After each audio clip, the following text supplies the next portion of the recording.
Bonjour Bandeko Balandi ya Victoria HD à travers le monde. Bisika nyonso au bozolanda biso.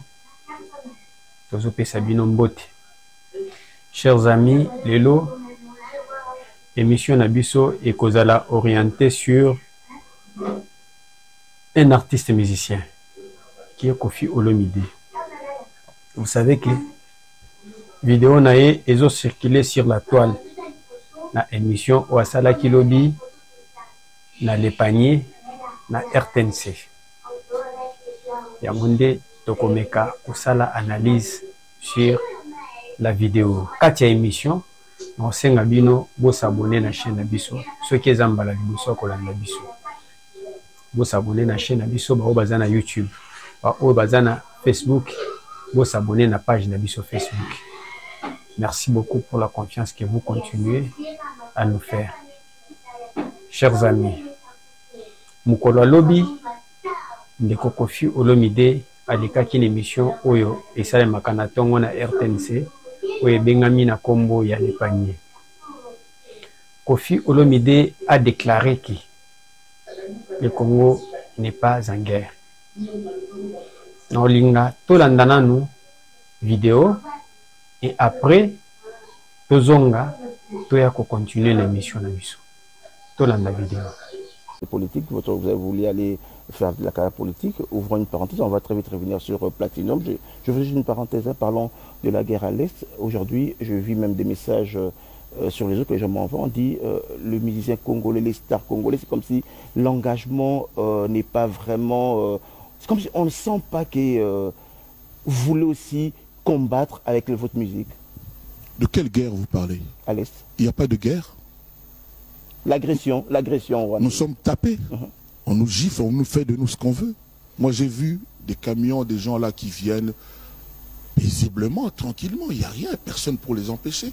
Et puis là, hier, j'ai vu que non, parce que dans la moto, pour qu'il y ait un front. J'ai eu des larmes. Il n'y a pas de guerre. C'est-à-dire, on nous traite comme des enfants. Mais justement, vous, avec votre musique, vous allez partout au monde, vous faites des concerts partout. C'est comme si vous ne portez pas ces messages que... D'abord, j'ai remarqué qu'on a changé de ministre de la Défense. Moi, je me suis dit, ah, c'est peut-être une sanction. Parce que personne ne s'est posé la question, soi-disant, dans un pays de guerre, soi-disant. Quand on change de ministre de Défense, ça signifie quoi? Ça signifie quoi? Il faut quand même que nous rappelions que nous sommes des gens intelligents, que nous sommes debout, nous sommes des vrais hommes et femmes. Nous disons tous, chacun dit qu'il aime l'autre pays. Pourquoi on aurait changé le ministre de la Défense dans une période, entre guillemets, de guerre? Pourquoi vous dites entre guillemets? Parce que vous ne croyez pas... Non, il n'y a pas de guerre. La guerre, c'est quand tu tires, je tire. On nous agresse. Reconnaissez au moins qu'on nous agresse. Mais ça, c'est pas la guerre. L'Ukraine est en guerre. Parce que les gens là, de l'Ukraine, Zelensky, il se débrouille, tout ça là, ils lancent quand même aussi des bombes, tout ça, ils ont des avions, et on le voit. Nous, on voit quoi? Quand on a vu, là, 2-3 jours là, que soi-disant des gens qui rentrent dans ces villes là, je ne retiens plus les noms, quoi. Je ne retiens plus du tout les noms. Mais non, la question, Koffi Olomide. Quand ces gens-là viennent, ils rentrent chez nous impunément et les habitants filment. Ils ne sont pas en guerre. Ma question maintenant. Parce qu'après avoir filmé, ils vont aller au marché et tout ça, mais on est occupé. On nous prend notre pays. On nous prend, c'est-à-dire, n'a pas été comme on dit. Mais juste. Le Rwanda n'a pas une armée. Le budget de l'armée rwandaise, eza sangisa, bisenga senga. Ne budget où est l'armée ya Rwanda. Mais le Congo a une armée. Oyo. Bazos oyo budget na biso ya armée. Ezo utana budget national. Donc, une chose que Koffi Olomide ne peut pas comparer.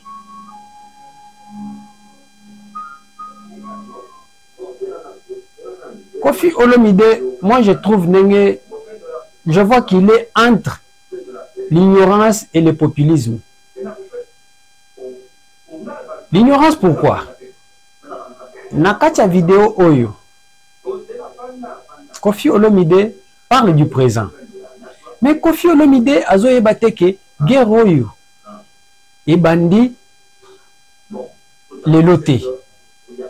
Cette guerre a commencé avec Mouzé. Ils ont eu donc des Congolais par la corruption, ceci, cela.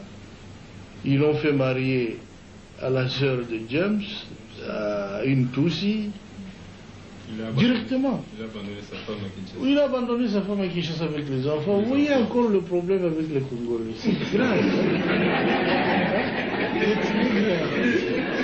Il nous laisse beaucoup de problèmes. Il est là et maintenant il crie qu'il veut venir. Hein? Bon, le voilà devenu un chef de guerre de la rébellion. Et ils sont allés ramasser tous les autres rebus que vous connaissez.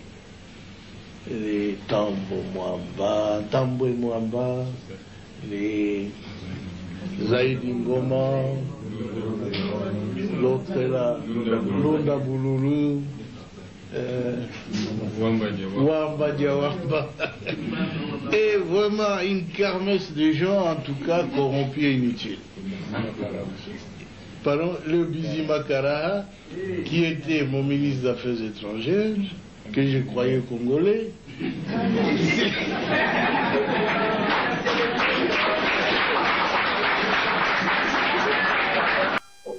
Batubaya na guerre oyo eza Muzende mutamemela biso ba Rwandais.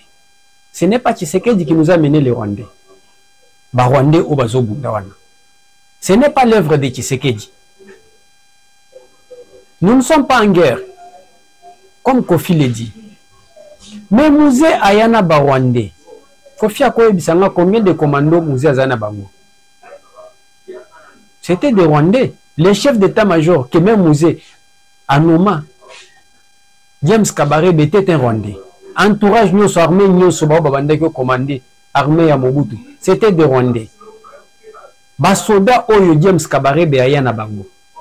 Basoda ya Mobutu babande comme bazalaki ils avaient marre de Mobutu. Nde sala ki babande kima ti Mouzé aya komi na Kinshasa. Basoda ya Rwanda bakimi babundati. Kofi yemoko na kati ya vidéo azo confirmer. Mais sauf Batou Bakoufa. Nous ne sommes pas en guerre. Basoda comment Kofi alobi ya moni basoda baye na mituka. Na ba camion na ba jeep baye ba koti. Wana il fait allusion na Kanyabayonga. Mais rapport ya Nations Unies Ezola Kisake, ce sont des Rwandais qui sont venus dans des camions. Bayaki Ebele. Basoda Oyo Kofi Olomide Azobi Amona Kiwana. C'est une agression. Et tant que Basoda Baye, Oya Biso Obazaki, na Frouana Bazalaki Muki.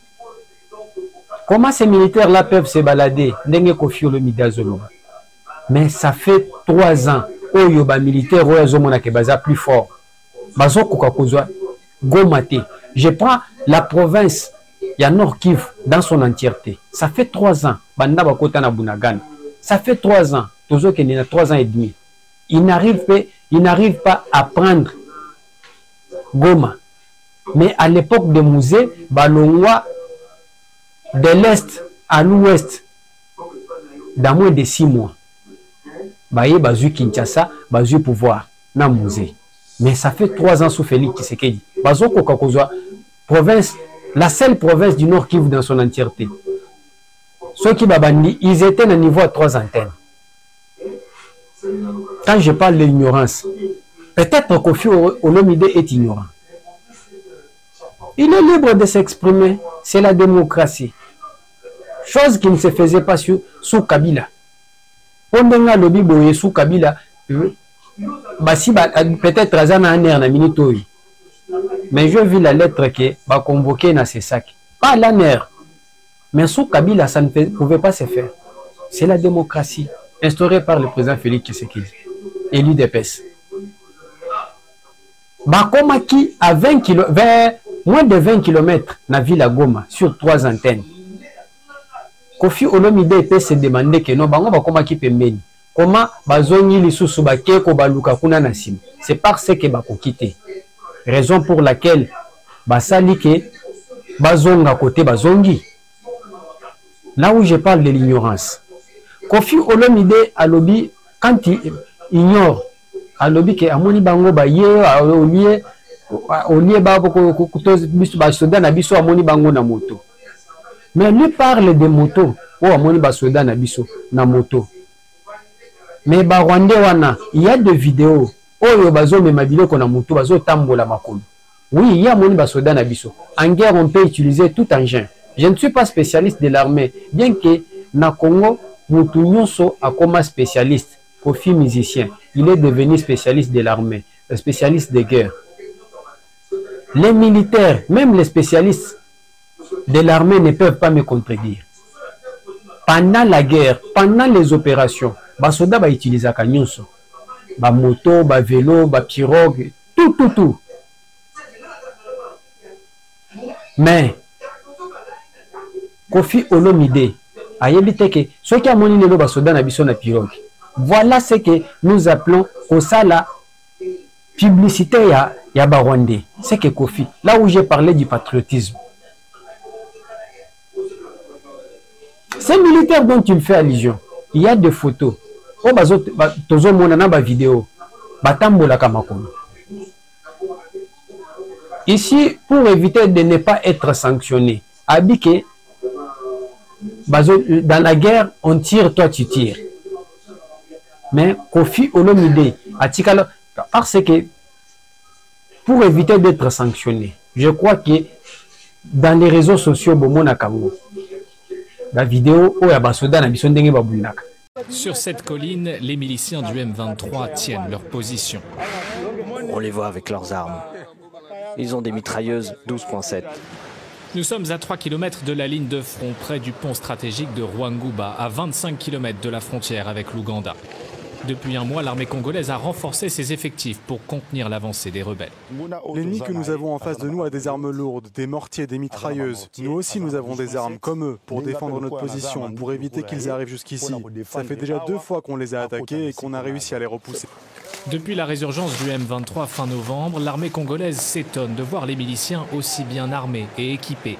Le groupe avait pourtant été défait en 2013, puis démobilisé. Pour les FRDC, pas de doute, le M23 bénéficie du soutien des pays voisins. Au fur et à mesure que nous sommes entrés en contact avec l'ennemi, on s'est rendu compte que c'était bel et bien l'armée rwandaise qui appuyait cet ennemi et que la guerre que nous menait ces groupes armés M23 n'était qu'une guerre par procuration. Il y a 10 ans, le Rwanda soutenait déjà le M23 et avait été publiquement condamné par l'ONU. Aujourd'hui, l'armée congolaise accuse aussi Kigali d'intervenir directement sur son sol et présente ce qu'elle décrit comme des preuves, comme ces photos de drones montrant des soldats avançant en colonne en pleine nuit, ou encore ses armes et ses équipements retrouvés sur le champ de bataille. Vous voyez que ce sont les bords des Rwanda Defense Force. Nous avons récupéré tout ça lors de nos batailles. Ça, ce sont des casques utilisés par les unités spéciales des Rwanda Defense Force. Fin mai, 2 soldats rwandais avaient aussi été arrêtés au Nord Kivu avant d'être libérés et remis à Kigali. Ni l'ambassadeur du Rwanda en RDC, ni le porte-parole de l'armée. Bazobeta Masasi. Est-ce que Bazobeta neza ba cartouche ya caoutchouc ou bien Bazobunda? Quand Kofi Olomide dit que yé alinga mona basoda yé babundi de notre côté tozobunda. Mais il y a des vidéos où nos militaires se battent. Il y a ceux qui perdent même leur vie. Kofi Alingiba Zoye, moi j'aimerais bien que le président de la République, malgré la démocratie, Assalandenge, président Yamali, la dictature naye Asali, Olobi Boye, Bazu Kofi Olomide wala tiye teni, Baké Kotika eti na front. Bapesye Moulouki, affronter ba M23. Ça va donner un exemple na batumisusu pour batika biloba loba. Pour ceux qui mutu nyonso komi nyonso log azoloba tout ce qu'il veut. Ceux qui bazukaka tellement que tobi que na Congo batebele bazaka bapere. Bazuyo batinyo na front ça va donner une leçon à d'autres personnes. Kofi Olomide, quand je parle de l'ignorance, le même M23, sous Joseph Kabila, Bazwa Kivu, donc dans son ensemble, nord et sud Kivu, Bakotati na Villa Goma, peut-être Kofi Olomide a Bossaniango, mais Bissoto Bossaniango. Dans moins de 30 jours, si Baye Kosenga Bangwe pas Obama, assez a béni Paul Kagame na téléphone, qui a retiré Batunaye. Kofi Olomide devrait d'abord commencer par s'informer que guerre autozanango. Est-ce que Bissoto Zomona, Rwanda Aza épouvantail avec leurs supplétifs? Pourquoi on les appelle les supplétifs? Il y a M23. L'armée congolaise ne peut pas faire même 48 heures. Na Basoda, il y a M23. L'armée congolaise ne peut pas faire 48 heures. Na Basoda, il y a Nanga. Mais l'armée congolaise est face à 3 armées. Il y a le rapport des Nations Unies. Est-ce que Kofi Olomide a Tanga Kiango 4000 hommes, 4000 militaires rwandais, selon les rapports de l'ONU et Ougandais, Baza Plaswana. C'est combien de bataillons? Alors, selon les rapports des Nations Unies, l'armée congolaise fait face à 3 armées. Le Kenya, malgré Batangi était dans le rapport aux Nations Unies, on a ce qui est officiel. Le Rwanda et l'Ouganda, mais armée congolaise, FRDC Azobunda. Est-ce que Kofi Olomide a yébito a yébité? Deuxième point. Guerre autozanango, c'est une guerre économique. Le Rwanda va désormais commencer à exporter les produits en coltan raffinés depuis novembre 2018. En effet, le pays des 1000 collines vient de conclure un accord avec une société basée en Europe pour la construction de la première usine de raffinerie en Afrique pour un coût de 16 millions de dollars américains. Nous sommes très contents pour cet accord car bien que le Rwanda ait été le premier exportateur de coltan depuis longtemps, nous avons... Une guerre économique, Batubazo financer guerre. Ce sont des grandes puissances et les multinationales. Les grandes puissances qui constituent le Conseil de l'insécurité. Fameux Conseil de sécurité. Bangonde Batubazo financer guerre aux Est. Les 12 millions de morts au Tozo compté et plus de 6 millions de déplacés. Est-ce que 12 millions dans le régime, dans 5 ans, il y a Félix Tshisekedi? Ou bien c'est depuis l'entrée de Afdel? Vous avez suivi Thomas Louaka sur Top Congo le vendredi passé. Azo avoué Makamou Basala na Est, na rébellion. Beaucoup de Congolais, parmi les 12 millions, Baboma 12 millions, Bamisus Tozana Bangona Kishasa. Bamisus Bazo le canaba télévision, Bazo plaider pour le peuple. Baboma 12 millions. Parmi les 12 millions, Ezana Batu Oyo, massacre Tingitingi, Afdel Azana Kati, PPRD Azana Kati. Félix Tshisekedi vient de l'UDPS. L'UDPS n'a jamais touché aux armes. L'UDPS n'a jamais eu un groupe armé.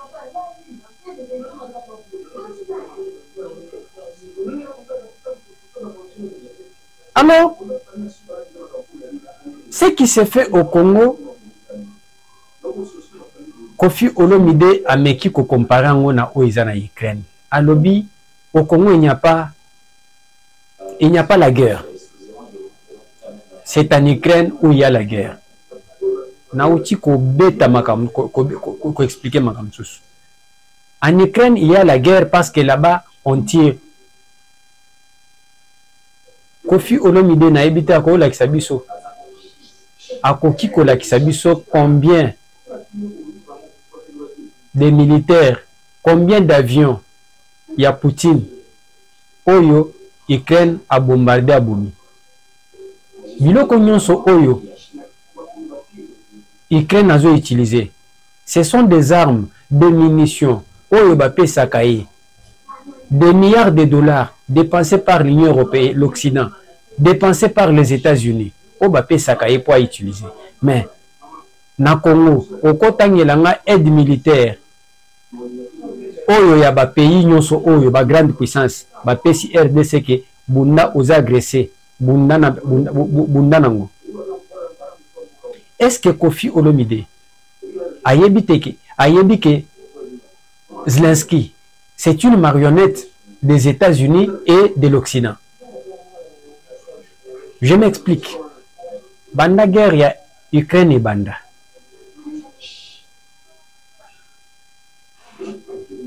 Tomoni États-Unis, bazo tindikaye, azo kendoluka ba aide pa na bango.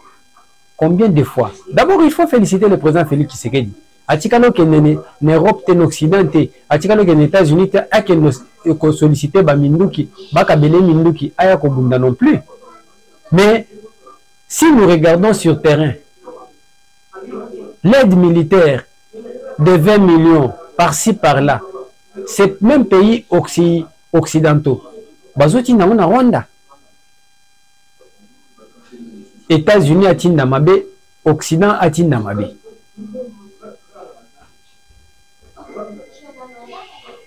Comme je vous ai dit, ceux qui babanda qui ko permettre biso na YouTube, to banda ko tia ba vidéo. Ya makambu ba wazalendo na basoda na biso ninge bazobunda na est. Poko fi amona kangote. Ndenge bazo tirete. To banda ko lakisa ndenge bazobuma, ndenge ba soda na biso bazobuma ba Rwandais. Combien de Rwandais? Il y a des corps, tozana ba photo na ba vidéo. Matang eza na Rwanda. Est-ce que Kofi ayebi ke na Rwanda eza na cimetière ou bazobenga cimetière? Je crois Kanumbe ou Kamumbe, quelque chose comme ça. Oyo etondi na bibembe ya ba Rwandais. O bakufaka na Congo. Kofi Olomide s'est-il renseigné que batu oyo bakufaka, les militaires qui sont tués, qui sont enterrés na cimetière ya Kanumbe, bakufaka na maladie nini? Bakufaka wapi? Je vous ai déjà montré ici. Banini ya na Rwanda. Basoda bakatana makolo na bitumba. Si les militaires ne tirent pas, makolo oya basoda nyonso bakatana na Rwanda. Bakatana na nini? Là où je parle de l'ignorance.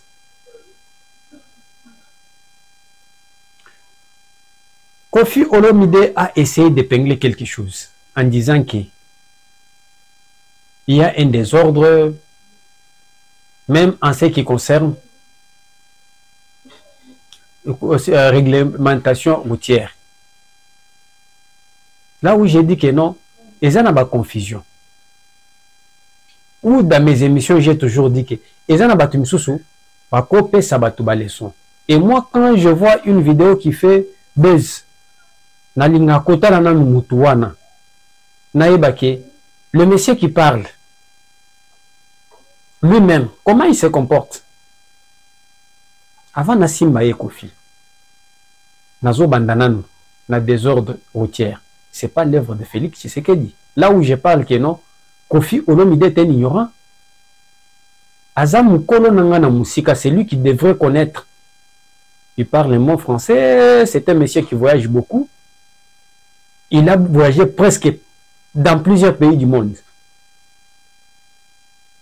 Ceux qui les notent aux embouteillages, il fallait d'abord, et ça le quoi mutu, na lobakango mingi na ba émission. Et alors quoi maladie, mutu azobela to mo na zobela, memeli infirmier, mo na zana fièvre. Au lieu infirmier a diagnostiqué ayebake fièvre au mo na zana mo e uti na nini. Infirmier mbala moko bande to bola mo na dipyrone. Ndelo ko fiole midazo sale. C'est que moi je n'ai jamais fait. S'il y a des embouteillages aujourd'hui, certes, il y a un désordre Je ne refuse pas. Na niveau la police routière. Donc, la police, j'ai déjà organisé toute une émission ici. Dans mes émissions, et j'ai donné même des pistes de solutions. Il y a un désordre. Je reconnais qu'il y a un désordre. Il a totalement raison. Mais il faut qu'on ait s'il y a des embouteillages. Premier élément aux causé d'embouteillage na Kinshasa. Je vais prendre le boulevard Lumumba. Boulevard Lumumba Oyo et boulevard Oyo ba Colomba Tikela Biso. Tracé depuis 1927. Boulevard Lumumba. À l'époque, Tozala qui n'a 47 véhicules. Na ville à Kinshasa, 47 véhicules. Une centaine ou 200 vélos. Nde bandaki ko circuler na boulevard Lumumba. De l'aéroport, nenge kende ba trasa nzela nekenda tibandundu, nzela mobimana ti ekenda Kasai ndenge zalakana. Aujourd'hui, nous sommes en 2023. Presque 100 ans après. Tozo kende na 100 ans. Tozaka na boulevard Mokwano. À l'époque, la ville de Kinshasa avait moins de 100 000 habitants. Aujourd'hui, la ville de Kinshasa compte plus de 13 millions d'habitants. Et dans les 13 millions d'habitants, boulevard Ezaka Mokwano, on a plus de 10 000 véhicules. Je pense, plus de 10 000 véhicules. De 47 à 10 000 véhicules. Au minimum, on a 10 000 véhicules. Mais c'est plus de 10 000 véhicules, la ville à Kinshasa. Et fréquenta Kanzela chaque jour. Et vous causez embouteillage, tout embouteillage. Alors vous voulez prendre ça et attribuer à Félix Tshisekedi.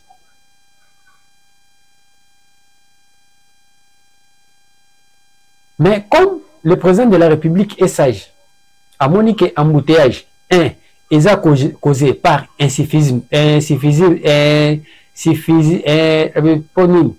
manque à civisme, il y a conducteur ou chauffeur. 2. Indiscipline, il y a policiers. Quelques policiers au bazan Nzelano. Besoin d'entretenir peu des ordres. Comme Kofi l'a bien épinglé. Je suis totalement d'accord avec lui. 3. Nzela Ezati. Qu'est-ce qu'il faut faire? Il fallait d'abord créer des routes secondaires.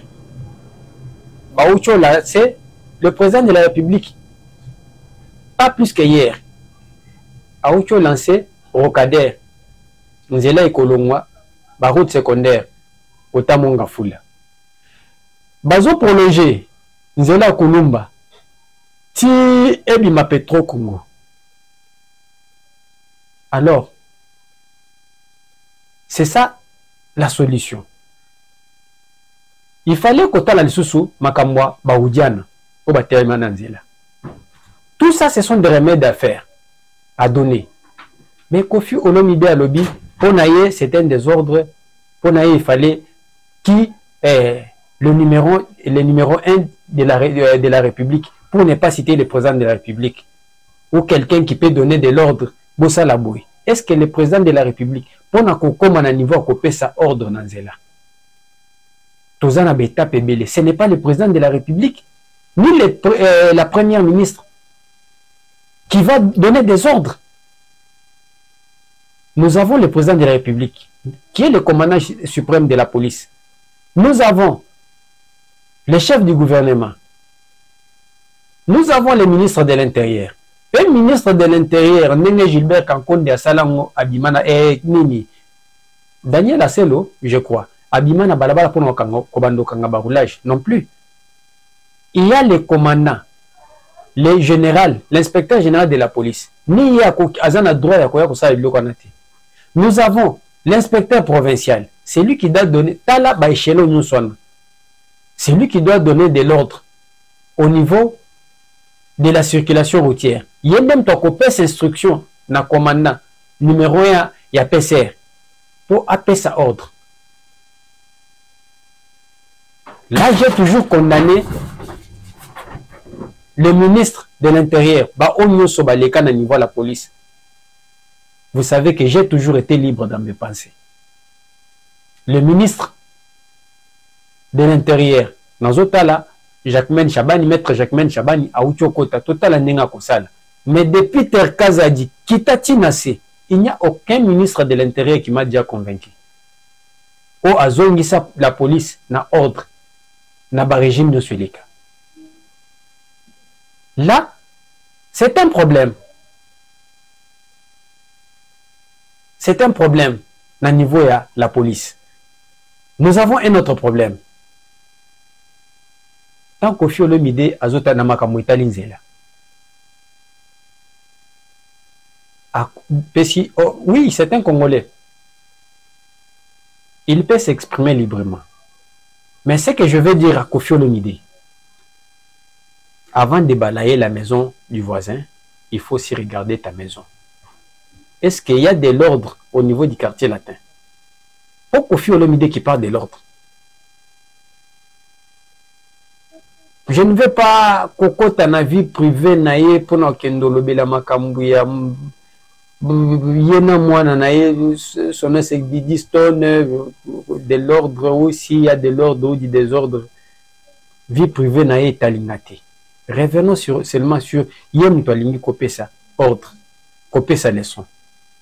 Au niveau du quartier latin, combien de musiciens ont déjà dénoncé que Bayana quartier latin, Kofi Olomide a exploité Bango? C'est ça de l'ordre. Pourtant, Bayana quartier latin, Baya pona koluka misala. Ils ne viennent pas pour être exploités. Et c'est ça de l'ordre.